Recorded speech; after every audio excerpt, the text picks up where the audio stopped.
بسم الله الرحمن الرحيم السلام عليكم ورحمة الله تعالى وبركاته وعنا وناكسن صاحب يال هلكن waa xulka wararka ku soo dhawaada warka xulka wararka qodobada daawan doontaan waxa kamida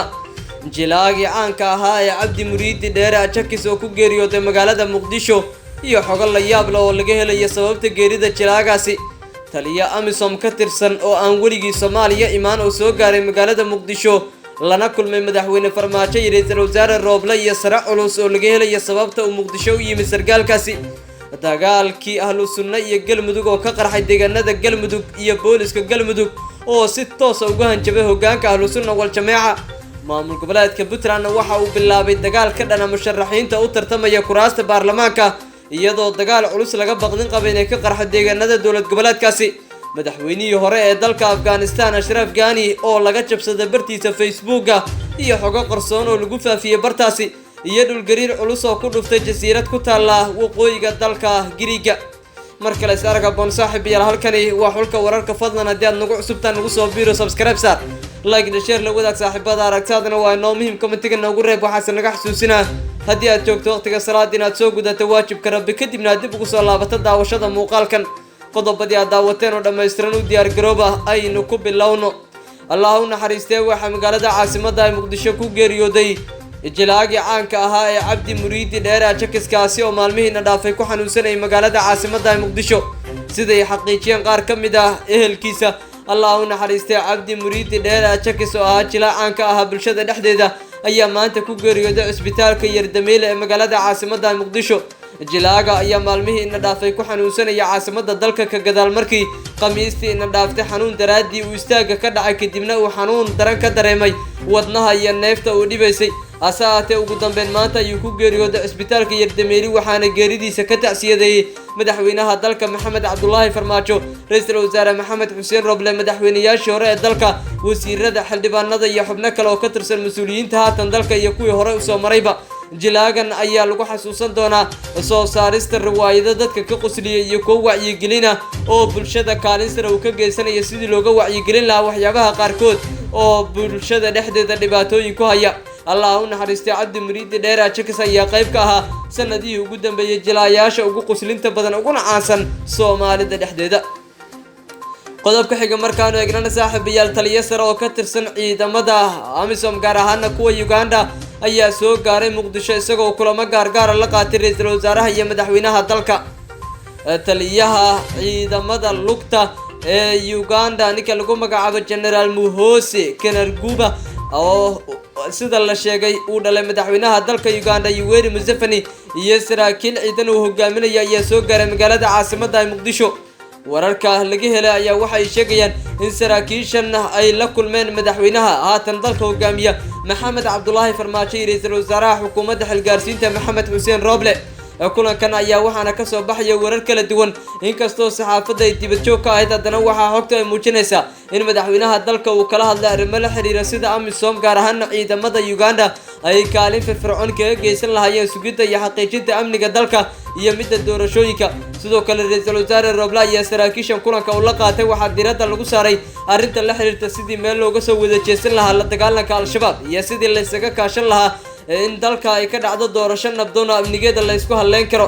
sargaalkan sare oo ka socda ciidamada Uganda ee amisom ee ku sugan gudaha Soomaaliya ayaa socdaalkan waxa uu noqonaya kii ugu horeeyay uu ku soo gaaray magaalada Muqdisho waxaana soo daba dhacay saraakiisha iyo xubnaha ka socda beesha caalamka ee soo gaaray magaalada Muqdisho si ay kaalin kaga qaataan sugidda amniga iyo kulamada laga yeelanayo sidii loo xaqiijin lahaa amniga guud ee dalka iyo tan doorashooyinka soo aadan ee Soomaaliya warkayga ayaa duuliisha ku haysan saaxiibayaal qodobka xigan aanu eegno deegaanada dawlad goboleedka galmudug ayaa wili waxa aad looga dareemayaa saansaanta dagaal ee u dhaxaysa ciidamada ammaanka dawlad goboleedka galmudug iyo kuwa taabacsan ururka ahlu sunna wal jameeca oo ku soo laba kacleeyay deegaanada dhowr oo ka tirsan dawlad goboleedkaasi galmudug abaabul ciidankii ugu xooganaa ayaa ka soconaya magaalooyin dhowr oo ka tirsan deegaanada dawlad goboleedkaasi galmudug kuwaas oo ay wadaan ciidamo taabacsan ahlu sunna wal jameeca oo daneynayeen maamulka galmudug ay la galaan dagaal toos ah asaatee taliska guud ee ciidamada booliska dawlad goboleedkaasi galmudug ayaa mar kale waxay ku baaqeen hoggaanka ahlu sunna iyagoo la hadlaya gaar ahaan Macalin Maxamuud iyo Sheekh Shaakir inay joojiyaan abaabulka dagaal oo ay ka wadaan deegaanada Huurshe oo ay haatan ku sugan yihiin war-saxaafadeed ka soo baxay taliyaha ciidamada booliska galmudug ayaa lagu sheegay in hoggaanka ahlu sunna ee deegaanada huurshe gaaray 12 bishan ay bilaabeen abaabul iyo kicin dagaal iyaga oo sidoo kalena tilmaamay inaan loo baahnayn taliska waxa uu uga digayaa ciidamada aan magacyadooda kor ku soo xusnay in ay joojiyaan abaabulka iyo colaadda ay ku hurinayaan deegaanada galmudug gaar ahaan gobolka galgaduud ayaa lagu yiri qoraal ka soo baxay ciidamada booliska dowlad goboleedkaasi galmudug si kastaba ahaatee awoodda ciidan ay ku soo bandhigayaan deegaanada galmudug ahlu sunna wal jameeca ayaa qalqal baahsan gelisay maamulka galmudug taasi oo keentay in haatan cabsi xoogan laga qabo dagaalo ka qarxa deegaanada maamulkaasi isla dagaalada qarxi kara ayaa ku guda jirnay deegaanada dowlad goboleedka Puntland waxaa ka taagan xiisad culus oo u dhaxaysa maamulka sare ee dowlad goboleedkaasi Puntland iyo musharaxiinta u tartamaya kuraasta labada aqal ee baarlamaanka ee ka soo galaya deegaanada dowlad goboleedka Puntland waxaa sii kordhaya cadaadiska culus oo dowlad goboleedka Puntland uu ku hayo xildhibaanada labada gole ee baarlamaanka musharaxiinta u taagan ee ku sugan deegaanada dowlad goboleedkaasi saacadii ugu dambeeyay saraakiil kala duwan oo ciidamo ah ayaa laga celiyay in gudaha u galaan magaalada Garowe iyo magaalooyin kale kuwaas oo horkacayay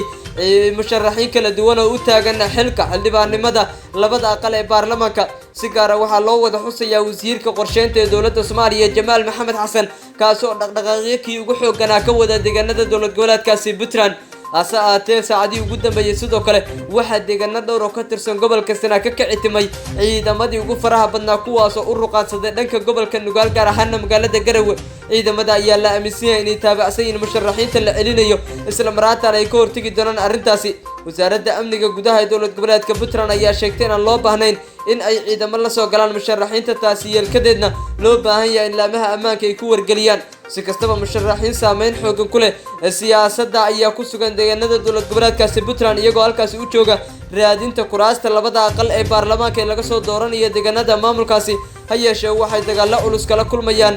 madaxweynaha dowlad goboleedka Puntland Saciid Cabdullaahi Deni kaasi oo aan raalli ka ahayn in dhinacyo uusan isagu wadan ay ku soo baxaan kuraasta xildhibaanada labada gole gaar ahaan xildhibaanada golaha shacabka ee baarlamaanka federaalka ah ee Soomaaliya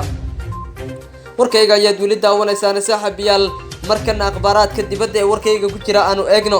madaxweynihii hore ee dalka Afghanistan ayaa la jabsaday bartiisa Facebook iyadoo warar kala duwan lagu baahiyay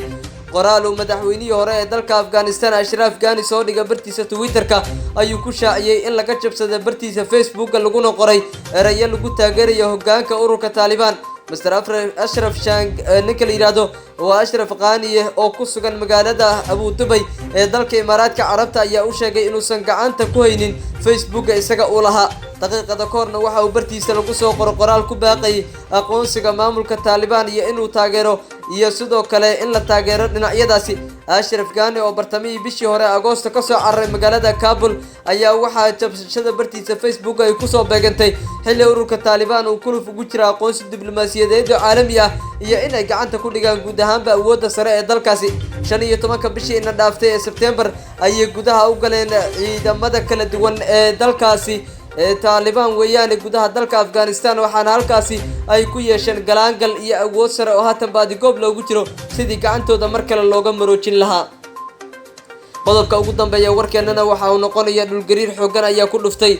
gobol ka tirsan dalkaasi Greek iyadoo warbaahintana ay si aada maanta warar kala duwan kaga qorayaan dhul gariirkaasi dhul gariir xoogan cabirkiisana lagu sheegay 5.8 ayaa isniinta waxa uu ku dhuftay jasiirad ku taala dalka Greek sida laga soo xigtay warbaahinta dalkaasi dhul gariirka ayaa si gaar ah uga dhacay jasiirad 10 kiiloomitir dhanka waqooyi kaga beegan magaalada Athens la yiraahdo ee caasimadda dalkaasi Greek warbaahinta maxalliga ah ayaa waxa ay tabisay in dhul gariirkan uu burburiyay dhul baaxad leh oo ku yaala aaga caasimadda Greek isla markaana uu ka dhashay khasaaro iyo burbur dhimasho iyo sidoo kale xaalad halis ah inta la xaqiijiyay qof ayaa ku geeriyooday iyadoo tiro 3 kalena ay ku dhaawacmeen sidoo kale dhul baaxad leh ayaa go'ay iyadoo dhismayaal fara badan ay dubeen laba bil gudood waa dhul gariirkii labaad oo ka dhaca dalka Greek kadib dhul gariir bishii hore ka dhaca dalkaasi oo sida la sheegay cabirkiisu uu ahaa 4.3 warkayga aad ka daawaneyseen warbaahinta xulka wararka waa naga saaxiib yaaltani kulan dambana amaana Allah